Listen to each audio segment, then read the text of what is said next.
I'm after picking up the seal for the PTO selector lever. So I'm going to fit that now, and I'm going to fit the gasket behind this cover plate and get it back on.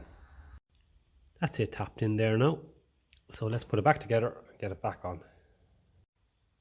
That's it back on there now. It's selecting perfectly as well.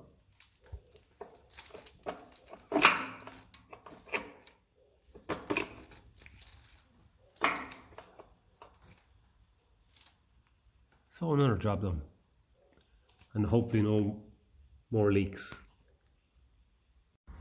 I'm after taking off this plate that was in the back there at the back of the cylinder head.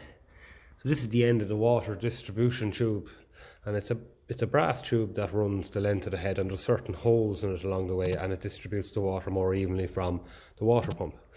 So it's no wonder that it was leaking when you see the amount of corrosion. So I'm going to scrape all that out, and I'm going to try and repair.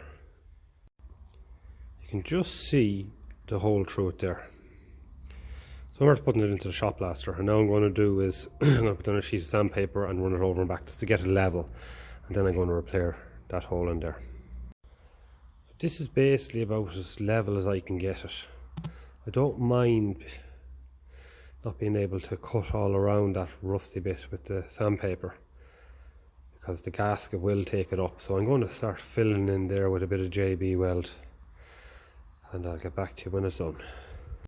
So I'm going to make a new gasket for it. These little lads here are awful handy for tapping holes for the bolts through the gasket. They cut a nice sharp hole. So I've them marked, and I'm going to give them a tap of the hammer and cut this out.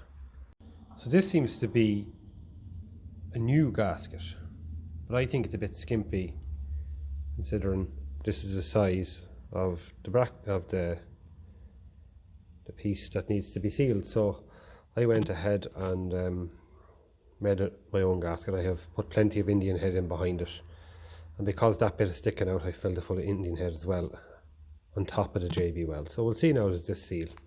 I have Indian head put on the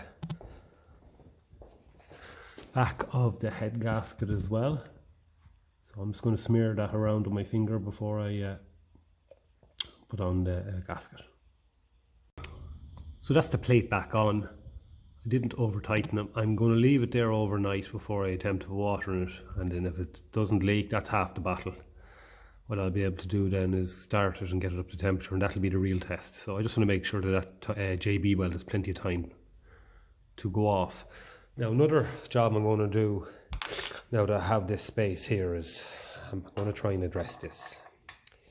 This is something you'd see on the heating oil tank or something like that. So I have